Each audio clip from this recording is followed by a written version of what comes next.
Assalamualaikum warahmatullahi wabarakatuh. Kami pada kesempatan ini akan menyampaikan apa yang menjadi lanjutan daripada video kami yang pertama, yaitu terkait leptospirosis. Apa itu leptospirosis, kemudian bagaimana menginfeksi dan bagaimana cara penanggulangannya. Ini akan kami sampaikan pada video berikut ini.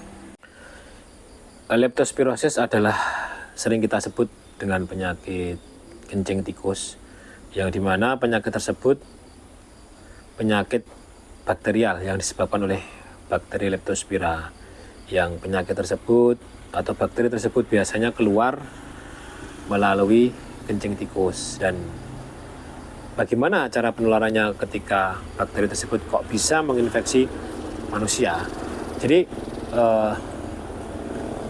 tikus-tikus yang atau mungkin kencing yang berasal dari tikus itu biasanya itu ketika misalkan di sawah itu menggenang di genangan-genangan air yang di situ terdapat bakteri yang keluar bersama air kencing. Kemudian mungkin para petani dan sebagainya ketika di sawah itu tidak memakai alas kaki dan kemudian masuk di genangan itu, dan biasanya terjadi pada petani yang ada luka di kaki, dan itu akan masuk menginfeksi orang tersebut, sehingga akan muncul gejala-gejala yang misalkan seperti demam, kemudian seperti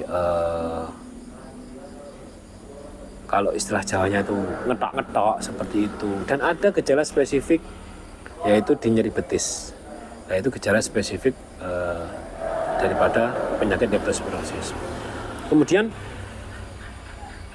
setelah terinfeksi tersebut, biasanya petani merasakan gejala yang umum biasa dirasakan oleh penyakit-penyakit lainnya.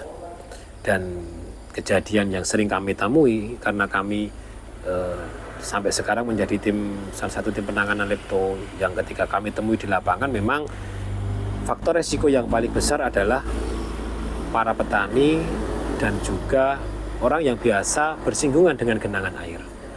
Dan kita juga tidak tahu genangan air itu ada bakterinya atau tidak. Oleh karena itu mungkin yang bisa kami sarankan untuk salah satu bentuk penanggulangannya adalah diusahakan ketika masuk mungkin di kubangan dan sebagainya, baik itu kubangan di sawah atau mungkin kubangan di tempat kerja atau apa, dan di situ disinyalir banyak tikus, itu diusahakan memakai alas kaki. Jadi untuk mengantisipasi salah satunya dengan itu. Dan biasanya pasien yang terkena leptospirosis akan mengalami gejala yang hebat, dan biasanya rata-rata yang kami temui adalah berakhir dengan gagal ginjal yang akut, yang akhirnya tidak sedikit juga yang memakan korban akhirnya tidak tertolong. Oleh karena itu kami dari pemerintah juga menghimbau ketika para petani yang apalagi di sini baru musim banyak tikus, jadi kami menghimbau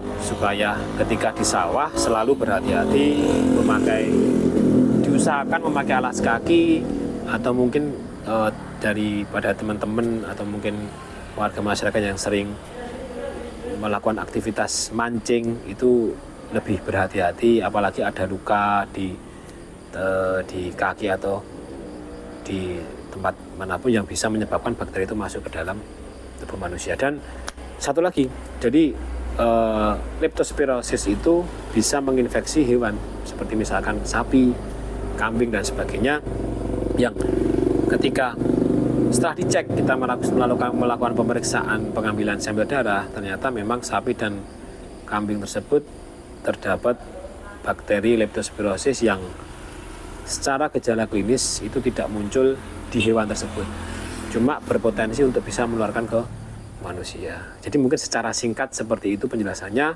dan kami berharap untuk teman-teman yang sering bersinggungan dengan air lebih berhati-hati, dan juga ketika ada kubangan, apalagi di situ ada tikus banyak, itu untuk lebih safe, lebih berhati-hati, sehingga infeksi leptospirosis bisa minimalisir atau dicegah. Mungkin itu yang bisa kami sampaikan secara singkat.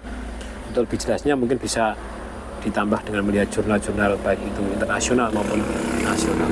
Terima kasih, semoga bermanfaat. Assalamualaikum warahmatullahi wabarakatuh.